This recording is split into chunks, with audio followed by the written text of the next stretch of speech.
ဒီနေ့ဖခင်ခင်ကျေးဇူးနဲ့ပဲချင်းနဲ့ကချင်ညီကိုတော်ကြောင့်ပြောခွင့်ရတဲ့ကြောင့်များစွာဝတ်တာပါတယ်ကျွန်တော်ငငယ်တုန်းကချင်းကိုမတွေ့ဘူးဒါမဲ့ချင်းရှိတယ်ညီကိုရှိတယ်ဆိုတာဘုပဲများပြောခဲ့ပါတယ်ဒါကြောင့်ကျွန်တော်တို့ကချင်ပြည်မှာရုံးမှာချင်းအရာရှိတယ်ကျောင်းမှာချင်းဆရာရှိတယ်ဆိုရင်ကျွန်တော်တို့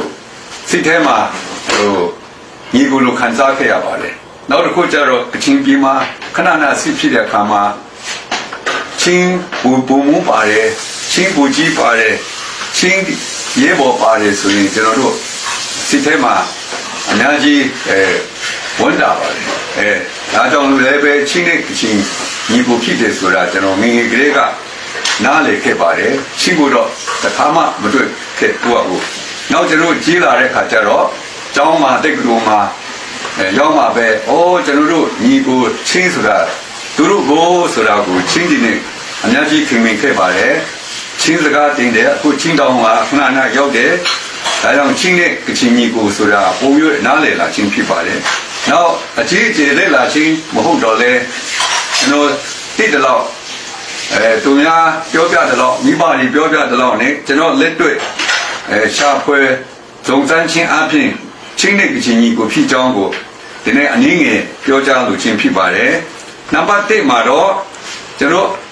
ကချင်နဲ့ချင်းဟာညီကိုဖြစ်တယ်ချင်းဟာအကူကြီးကချင်ဟာညီဆိုတာကိုကျွန်တော်တမိုင်းမှာတွေ့ရပါတယ်အဲ့တော့တမိုင်းမှာတွေ့တဲ့အတိုင်းပဲချင်းတွေကိုကျွန်တော်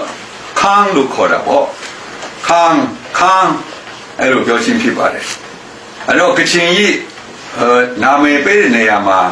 အကူကြီးအကြီးဆုံးကိုခန်းလို့ကျွန်တော်ပေးပါတယ်ဥပမာဖော်တော်ခန်းလက်ပြခန်းလက်ရှိခန်းခုံခန်းအဲ့ဒီခန်းဆိုတာအားလုံးဟာကျွန်တော်မာကံအကူကြီးကိုပြောချင်းဖြစ်ပါတယ်ဒါကြောင့်ကျွန်တော်တို့ဘိုးဘေးမှာပြောတဲ့အတိုင်းချင်းရအကူဖြစ်တယ်ဆိုတာဟာခန်းပြောချင်းအပြင်အကူကြီးလို့လည်းဖြစ်နိုင်တယ်ဆိုတာကိုကျွန်တော်တို့ပုံရခံမှာတော့ဒီရာဇဝင်တရားရရှိခြင်းဖြစ်ပါတယ်လို့ပြောလို့ချင်းဖြစ်ပါတယ်နောက်ဒီအကူကြီးတဲ့ညီခွဲသွားပုံကလည်းတမိုင်းမှာတန်ရည်ပါတယ်သူတို့ပြောတဲ့ဟာတော့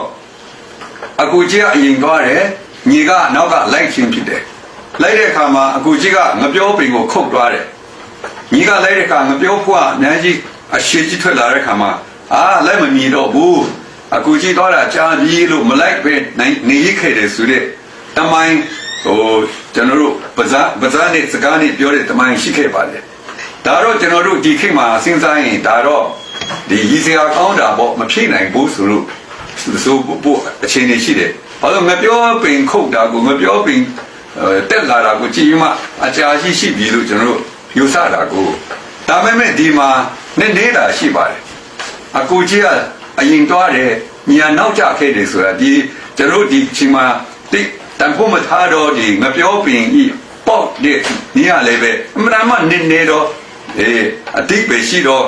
တမိုင်းတည်းဟိုရရှိနိုင်ခြင်းဖြစ်ပါတယ်အကူကြီးကိုရှက်သွားတယ်ညီကမလိုက်နိုင်လို့ကျန်ရင်ခဲတယ်ဆိုတာတေချာတာပေါ့ညီကိုဖြစ်တယ်ဆိုတာတမိုင်းဟာဒီဘာမဟုတ်တဲ့ငပြောပင်ထဲမှာတောင်မှကျွန်တော်တို့နိုင်ယူလို့ရတယ်ဆိုတာကိုပြောလို့ချင်းဖြစ်ပါတယ်နံပါတ်3အနေနဲ့ခန်းဆိုတာကျွန်တော်တို့ခြေရာကိုပြောလို့ချင်းဖြစ်ပါတယ်ဒီခြေရာဆိုတာတကယ်ခြေနည်းတဲ့ခြေရာကိုလေခြေရာလို့ပြောလို့ချင်းဖြစ်ပါတယ်ဒီနေ့အပြင်တော့ခြေရာဆိုတာခြေနည်းတဲ့ခြေရာမဟုတ်ဘူးလိုတော့တဲ့အရာဖြစ်တဲ့တစ်ပင်ခုတ်သွားတယ်ပြည်စည်းတစ်ခုကိုပြစ်သွားတယ်သမင်းချက်သားသွားတယ်အရာထင်တာဒါကြောင့်ဒီခန်းဆိုတာအရာထင်တယ်တော့တဲ့အရာညီကိုတော်တဲ့အရာအရာထင်ခြင်းလည်းဖြစ်ပါတယ်လို့ပြောလို့ချင်းဖြစ်ပါတယ်နောက်တစ်ခုကျတော့ကျွန်တော်ချင်းတဲ့ကချင်းတူညီတဲ့အကြောင်းတစ်ခုဟာအင်းဆောက်တဲ့အရာတူညီပါတယ်အခန်းဖွင့်တဲ့အရာတူညီပါတယ်အင်းကိုအရှိကြီးဆောက်တာရှိပါတယ်လို့ပြောလို့ချင်းဖြစ်ပါတယ်အခန်းများစွာဖွင့်ထားတယ်အဲ့မှာညီကိုဒီနေတာဖြစ်ပါတယ်နောက်တစ်ခုကျတော့အကူကြီးသွားမြမညီအကျန်ရည်တယ်ဆိုတဲ့နေရာမှာကျွန်တော်အင်းဆောက်တဲ့ခါမှာဟောနောက်ဆုံးတစ်ခန်းကျန်ရည်ပါတယ်ဒါတော့အကူပြန်လာမယ်ဆိုရင်မှအခန်းတစ်ခန်းခြံထားပုံပေါက်တယ် သူတို့လည်းအကူကပြန်မလာတဲ့ခါမှာအဲ့ဒီအခန်းကလွတ်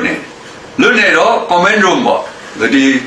အပြူလူပြူဒီတွားစကားပြောတဲ့အခန်းဖြစ်လာတယ်ဒါကြောင့်ကျွန်တော်ကချင်လို့တော့လာတာခေါ်တယ်ဒီအကူကြီးအတွက်ဆောက်တော်ပဲအကူကြီးမလာတဲ့ခါကျတော့ဒီအခန်းမှာရွာကလူပြူအပြူဒီတွားစကားပြောတဲ့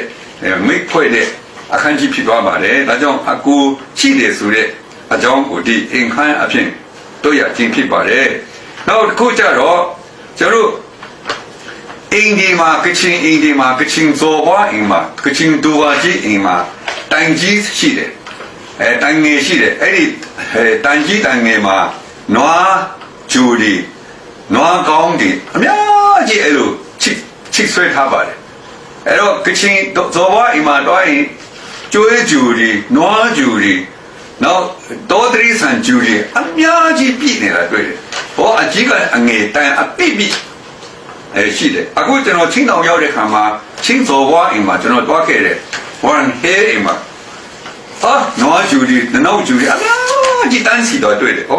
ဒါကချင်နဲ့ချင်းညီကိုဆိုတာမှန်တာပဲလို့ကျွန်တော်တွေ့ခဲ့ချင်းဖြစ်ပါတယ်ဂျူဒီအမျိုးမျိုးနောက်တော့အထက်အမတ်ကြောက်ဒီမှာလုတ်တယ်တစ်ပင်ဒီမှာလုတ်တယ်တိတ်သားပြန်မှာလုတ်တယ်အဲ့ဒီတင်ချမ်းတွေလုတ်တာကိုလည်းဒီတောက်ချင်းဖြစ်ပါတယ်ဒါကြောင့်အမျိုးတော်တယ်ဆိုတာကိုဒါတွေ့ချင်းဖြစ်ပါတယ်နောက်တစ်ခုကျတော့ဒလေထုံးစံအများကြီးတူတယ်ချင်းဒလေထုံးစံမိမယူပုံပွဲလုတ်ပုံတောင်ရခုတ်ပုံစသဖြင့်ပေါ့ဒီကရိယာပစ္စည်းကရိယာတွေတူချောင်းကိုတွေ့ပါတယ်နောက်တစ်ခုကျတော့စကားတူတယ်အခုကချင်မှာ6မျိုးရှိတယ်မရိုးသရှိအဇီဂျင်ဖော့ရောဝမ်စသဖြင့်ရှိတယ်အဲ့လိုပဲချင်းမှာလည်းအမျိုးမျိုးများစွာရှိပါတယ်ဆိုတော့ကချင်စကားနဲ့တမျိုးကမရိုးနဲ့လာတူတယ်တမျိုးရဲ့စကားကျတော့လက်ရှိနဲ့လာတူတယ်တမျိုးရဲ့စကားကျတော့ဂျင်ဖော့နဲ့လာတူတယ်ဟိုမှာကနိုးကွာကပါဒါတော့ဂျင်ဖော့နဲ့လာတူတယ်နောက်တော့မရိုးနဲ့ဆိုရင်တမျိုးလာတူတယ်ကျွန်တော်လက်ရှိနဲ့ဆိုတော့ခလန်ဆိုတာကိုဟိုဆုံးတူချင်းမှာလာတူနေချင်းဖြစ်ပါတယ်တခီဆိုတာဂျင်ဖော့နဲ့လာတူချင်းဖြစ်ပါတယ်ဒါကြောင့်ကျွန်တော်တို့စကားများစွာတူချင်းကိုလည်းကျွန်တော်တွေ့ရပါတယ်နောက်တစ်ခုကျတော့ရုပ်ရည်တူတယ်ရုပ်ဟာကချင်ရုပ်နဲ့ချင်းရုပ်ဟာအတူတူဖြစ်ပါတယ်ကျွန်တော်တစ်ခါပြောတယ်မန္တလေးတက္ကသိုလ်မှာကချင်နေရာနဲ့ချင်း300ပေါင်းရင်ချင်း900ဖြစ်သွားတယ်ကချင်နေလဲကချင်ကိုချင်းအောင်မယ်ချင်းနေချင်းကိုကချင်အောင်မယ်ဗမာဒီရှမ်းနေဆိုရင်ကချင်နဲ့ချင်းမခွဲနိုင်တော့ဘူးရုပ်ကအမှန်တူပါတယ်လို့ဒါကိုကြည့်ချင်းအပြင်ကျွန်တော်တို့ဟာကချင်နဲ့ချင်းညီကိုဆိုတာပြောလို့ချင်းဖြစ်ပါတယ်ကျွန်တော်ရုပ်ကကရင်နဲ့မှမတူဘူးရှမ်းနဲ့မှမတူပဲဗမာနဲ့လည်းမတူဘူးချင်းနဲ့လည်းဗမာနဲ့မတူဘူးကရင်နဲ့မတူဘူးရှမ်းနဲ့မတူဘူးချင်းရုပ်နဲ့ကချင်ရုပ်ကအတူတူဖြစ်တယ်ကျွန်တော်ရုပ်ကိုကြည့်ရင်ဟာကချင်းရုပ်ပဲအဲ့ဒါတည်းဖြစ်ပေါ့အယုတ်ကရုပ်ရည်အမှန်တူတယ်ဒါကြောင့်ညီကိုဖြစ်ကြောင်းကိုပြောလို့ချင်းဖြစ်ပါတယ်နောက်ကတဲ့အခါမှာတချင်းဆိုတဲ့အခါမှာကချင်ဆိုတဲ့နည်းနဲ့ချင်းဆိုတဲ့နည်းတူနေတယ်ဝရလခိုင်ထန်းနဲ့ထန်းဆောင်လက်ဆောင်လေးခတ်စလိုကန်တင်လိုက်နေတော့အဲ့ဆိုတာကျွန်တော်မရိုးလင်လူမျိုးကြီးကပုံနဲ့စုပုံနဲ့လက်ရှိလူမျိုးကပုံစုပုံဟာဒီချင်းလူမျိုးကြီးရိုးရာကပုံတဲ့လာတူတာကိုပြောလို့ချင်းဖြစ်ပါတယ်နော်နတ်ကိုယ်ွယ်တဲ့အမျိုးဖြစ်တဲ့ကြောင့်နတ်ကိုယ်ွယ်တဲ့နည်းဟာလည်းပဲကချင်ကိုယ်ွယ်နည်းနဲ့ဒါချင်းကိုယ်ွယ်နည်းဟာအများကြီးတူတာကိုတောက်ပြပါတယ်ဒါကိုကျွန်တော်ဆက်လက်လာဖို့တော့တူတယ်ဒါကျွန်တော်အနေငယ်ပြောချင်းချင်းဟာချင်းနဲ့ကချင်ညီကိုဖြစ်တယ်ဆိုတာကိုဘိုးဘဲများပြောတယ်အခုကျွန်တော်ကြီးပင်းလာတဲ့အခါမှာတကယ်ပဲလက်လာတဲ့အခါမှာများစွာတူညီချောင်းကိုတွေ့ချင်းဖြစ်ပါတယ်ဒါကြောင့်ချင်းနဲ့ကချင်ညီကိုဆိုတာချင်းတန်းကချင်တိုင်းနောက်တခြားလူမျိုးတွေတိပါစေဆိုတော့ကျွန်တော်ချင်းနဲ့ကချင်တူညီချောင်းကိုပြောပြနေချင်းဖြစ်ပါတယ်နောက်ကပြီးမှချင်းနဲ့ကချင်တူညီတဲ့အကြောင်းညီကိုဖြစ်တဲ့အကြောင်းကိုကျွန်တော်တို့အချင်းချင်းအခါခါကျွန်တော်ပြုလုပ်ခဲ့ပြီးပါပြီဒီတွေ့ဆုံပွဲ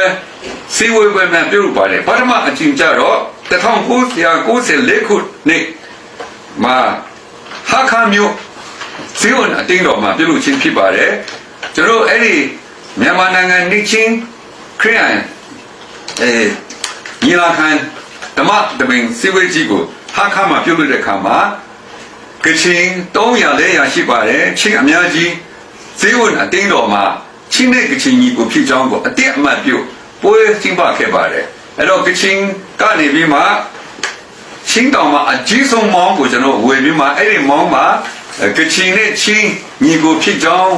ဤမောင်းခရွက်ကဘာတိစေယနေ့မှစရွက်ကချင်နဲ့ချင်းညီကိုဖြစ်တဲ့အတွက်ကြောင့်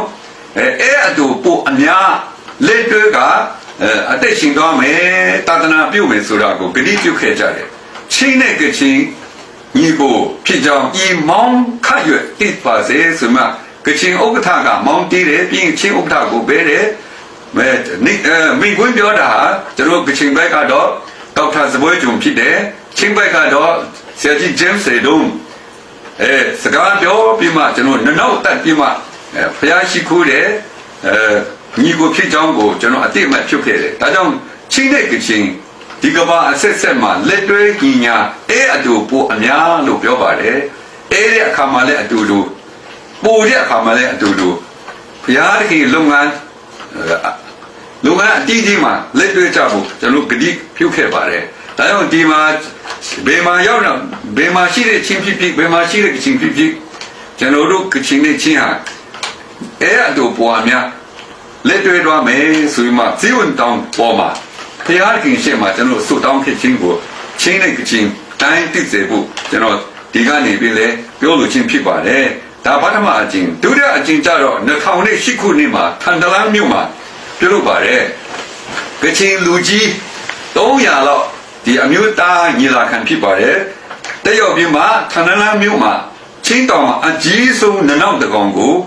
တတ်စားပြီးမှညီကိုဖြစ်ကြောင်းကြော်ညာခဲ့ခြင်းဖြစ်ပါတယ်ညီကိုဒီသမင်းပွဲနဲ့အခန့်ချင်းဖြစ်ပါတယ်အဲ့ဒီနနောက်ကိုတော့ကချင်အဖွဲ့ကောင်းဆောင်ဖြစ်တဲ့ဆရာကြီးစပေါ်တန်ကွန်းကနေပြစ်တက်ပြီးမှချင်းနဲ့ကချင်ညီကိုဖြစ်ကြောင်းကိုဒုတိယအကျင့်မှာချင်းတောင်မှာစီဝဲလုပ်ခဲ့ခြင်းဖြစ်ပါတယ်နောက်တတိယအကျင့်ကြတော့2009ခုနှစ်မှာချင်းလူကြီးအများကြီးကချင်ပြည်ကိုတက်ရောက်လာပါတယ်ကချင်နဲ့ချင်းအဖွဲ့ချုပ်မှာချင်းလူကြီးများဒီချင်းတောင်ကနေနောက်ဂျူဒီယိုလာပြီးမှညီကိုဖြစ်ကြောင်းအတိအမှတ်လာပြုခြင်းဖြစ်ပါတယ်အဲ့မှာကချင်လူကြီးများစောင့်နေမိဆုံးစားပွဲလုပ်တဲ့တချင်းဆိုတဲ့ဆုတောင်းမှာကချင်ပြည်မှာ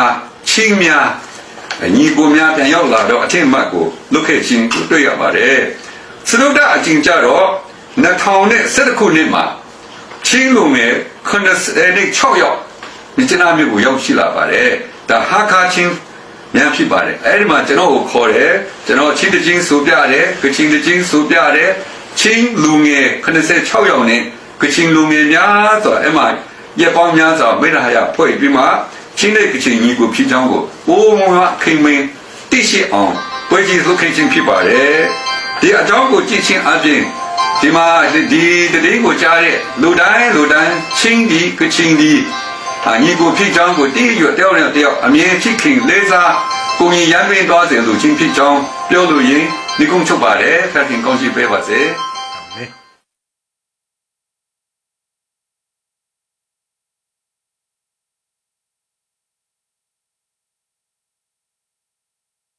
Thanks for watching. Joseph Costello. Follow for more awesome instant karma action.